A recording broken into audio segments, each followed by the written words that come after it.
nakikita ko kung ano ang sitwasyon ng ating mga kababayan, lalo na doon sa mga hindi nakatapos. O sabihin natin doon sa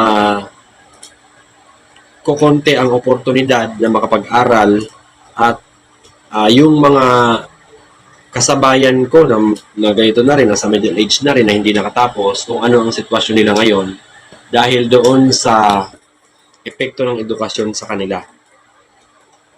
Number one, siguro pag-uusapan natin, kilalahan ko lang din kung anong opinion ko tungkol doon. Para sa akin, napakalaking bagay na nakatapos ka. So, napakahalaga ng edukasyon. Lamang ka pag nakatapos ka. Kung mataas ang pinag-aralan mo, kung mataas yung education attainment mo, natapos mo, lamang ka sa buhay. Bakit? Sa simula pa lang, hindi ka ganong hirap eh. Example, professional ka. Doktor. Compare dun sa hindi ka nakatapos, high school, undergrad ka, or elementary, versus dun sa doktor na nakatapos na professional. Magsisimula ka magtrabaho, magaan kasi nasa hospital ang doktor.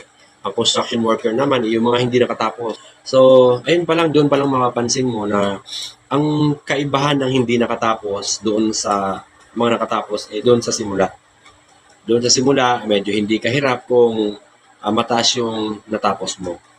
Doon naman sa mga hindi nakatapos, medyo magsisimula kang mahirap.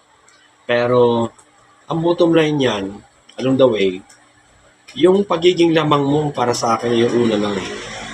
Pero hindi ko i-discourage na hindi mag-aral lang. Kasi yan nabanggit ko nga, napahalaga ng edukasyon. Kasi sa simula pa lang, hindi ka na kagad mahirapan. At kung yung journey mo na yan, na nagsimula ka sa hindi mahirap, at na-set mo lang ng maayos yung sarili mo dyan, kahit hindi ka naghirap sa simula, mas malaki ang oportunidad mo na umasenso sa buhay. Dahil ayan nga eh, yung mga nakakahalubilo mong tao dyan, mas mataas na rin yung level. Yung mga kasama mo sa trabaho, yung mga oportunidad na bukas para sa'yo, mas mataas na uri ng oportunidad na.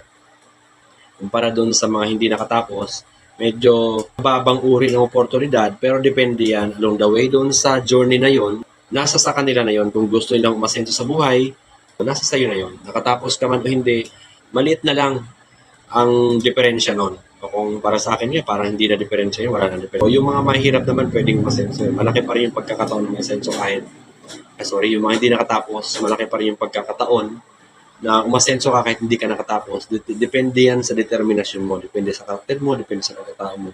Gusto mo yumaman, yayaman ka kahit hindi ka nakatapos. Bukas ang oportunidad sa lahat eh. Nakatapos ka man o hindi ka pinagsasarahan ng oportunidad. Lagi nandyan ng oportunidad. Kailangan mo lang imulat yung mga mata mo. I-grab mo kung ano man oportunidad nandyan na napabagay sa'yo.